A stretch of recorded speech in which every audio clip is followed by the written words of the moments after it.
Seandainya manusianya ia ikut neraka lagi ia ke gatian mendang. Laginya standar ia.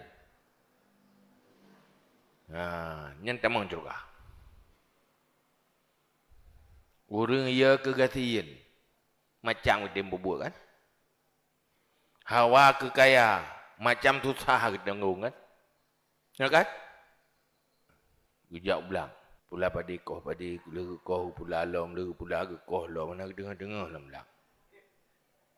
Lalu tarik pijak tengah malam yang perle pijak.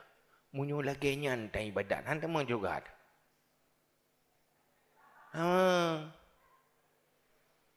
Munyo you semayang tahajud bedah segelam subuh sekah munyo minta rezeki. Ya si ju ti awak jaga-jaga ju awak. Mumang-mumang nah.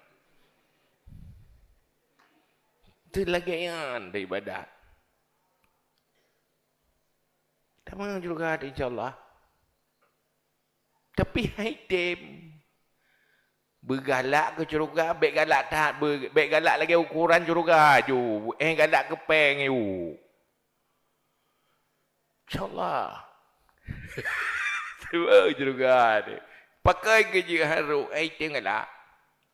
Imam Syafi'i.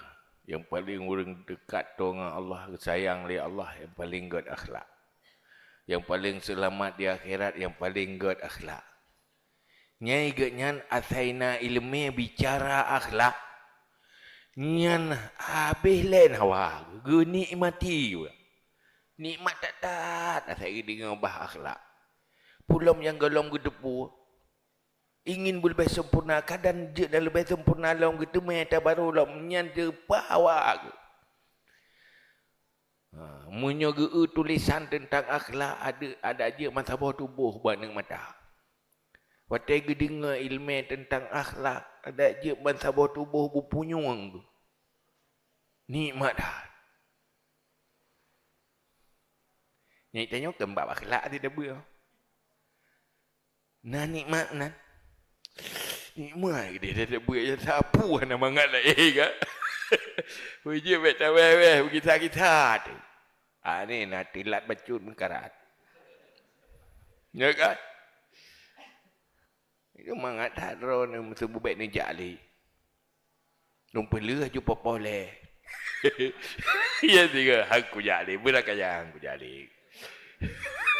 Hai nikmat ilmu pun nikmat lagi kan. Pajrat. Tapi anda tahu hargai dia.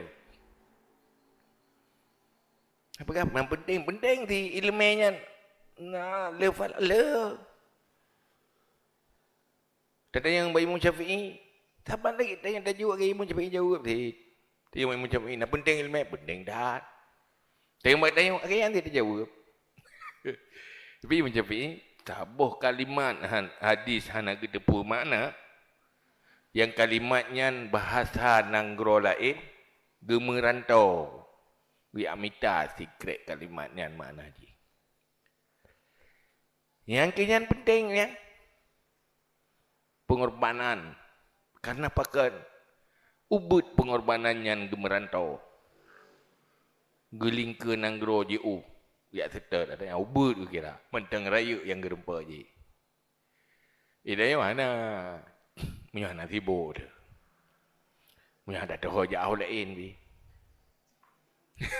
ya baru dah habis ilmu mana halangan penting penting dah mampakah hanan dia halangan lon tuan tandak rasa ji beda turi lemenyan beda